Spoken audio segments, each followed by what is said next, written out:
I've heard a lot of different conversations and discussions, particularly online, when it comes to the men in our community. And it's kind of sad and it's heartbreaking that, a lot of the stuff that we see on the internet in response to like the manosphere, the black manosphere, red pill kind of stuff. And, I know that's a hot topic within our community, and particularly online. The relationship between men and women, dating, marriage, all of that stuff. And I get it, relationships and love and all that stuff, it's important. And for a lot of people, that's high up on their priority list. Because, one, most people don't want to be alone. And we've also been groomed and taught that marriage and relationships are kind of a big deal, a big goal.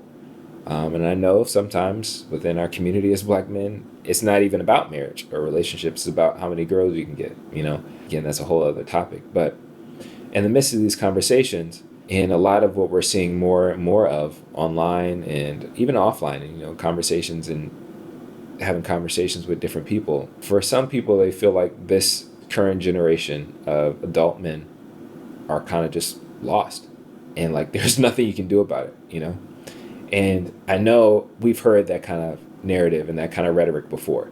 I'm sure every generation feels that way, that like the next generation or whatever is not good or seems hopeless or whatever. And very often when people feel that way, they change their attention from focusing on maybe their peers or people older than them or whatever. They stop focusing on the adults and try to focus more of their attention on the youth. So that means like, can't really do anything about my brother who's the same age as me or men who are older than me.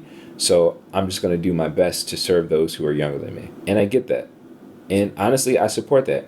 I believe that's something that we should do. For me, I think the hesitation that I have with that is that if we are very, very concerned, or if we're that concerned that the majority of the men in our community are derelict, are degenerate, are not good, just wilding, being immature, violent, being aggressive, not beneficial for our community, not beneficial for themselves. If that is the majority, if that's the majority percentage, I'm really curious to know how and why we believe that if only a minority of us who feel like are doing the right thing or doing the good thing, if only a minority of us pours into the youth, we feel like that minority of us is going to impact the majority of that youth. And now hear me out. Like I understand there's optimism and there's hope.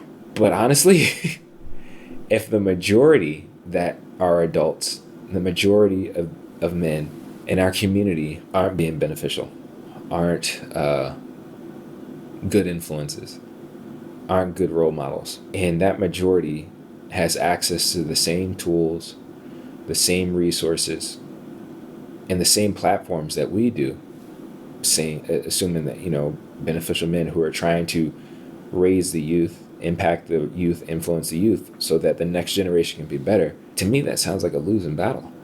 And it's disheartening and it's frustrating. The thing that's frustrating about it to me is I think we still have to fight for our peers, for men that are our age, who are our contemporaries.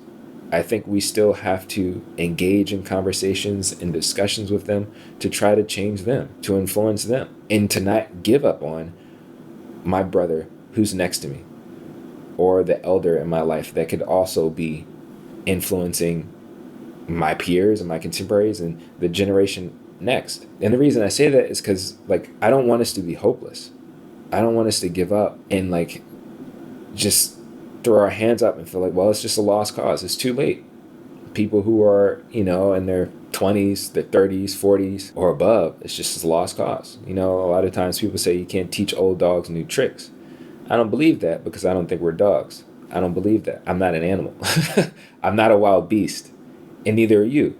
So that means you can learn something. It's actually scientifically proven that our brains are able to grow and develop new neurons so that we can learn new thoughts. So one, we need to get rid of that mentality. We need to get rid of that idea to say old dogs can't learn new tricks.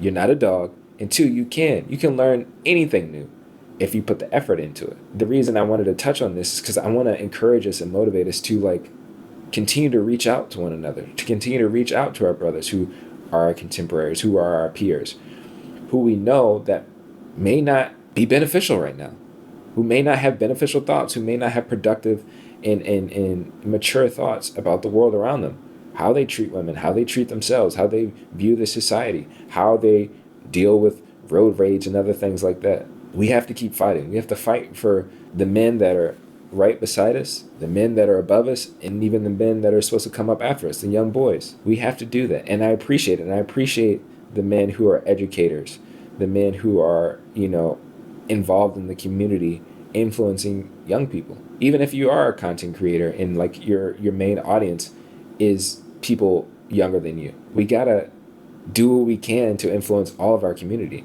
all of the men in our community, all of the males in our community. And really, I don't want us to give up on one another. That's really the heart behind it. I don't want us to give up on one another. I want us to continue to try, to fight, to be patient. And yeah, I get it. Sometimes you got to cut your losses. You try. And in that situation, you may have to pivot how you approach the situation. For me, as a believer, when I hit like a roadblock with dealing with people, I got to give it to God. I got to give it to the Most High. I pray for those people. I pray that the Most High arrests their soul and changes their mind, because me trying to communicate logically or whatever is not working. But I don't want us to give up. I don't want us to give up and think our community is hopeless or the men of our community are hopeless. We aren't really in a great place. We're kind of down bad. And honestly, I think it's because we've dropped the ball in various capacities throughout the generations. And sadly, I think the minority of good men, beneficial men, mature men has remained a minority, while immature thoughts and ideas and behaviors has become very pervasive throughout our community and throughout our society. And those ideas and those thoughts have permeated deeply within a lot of our men. And we have to do work to uproot it. We have to do work to challenge it. We have to do work to dismantle those things so that we can become better. And like even little things about like understanding the benefit of managing our emotional and mental health so that we can mature. And even just changing our perspective about, instead of being selfish, being selfless and serving those around us. Because that really is the heart behind being a beneficial man, is benefiting those around you. But let me know your thoughts. Like, do you feel like giving up on this current generation? People that are my age, or people that are the same age as, as you. I mean, is it too late?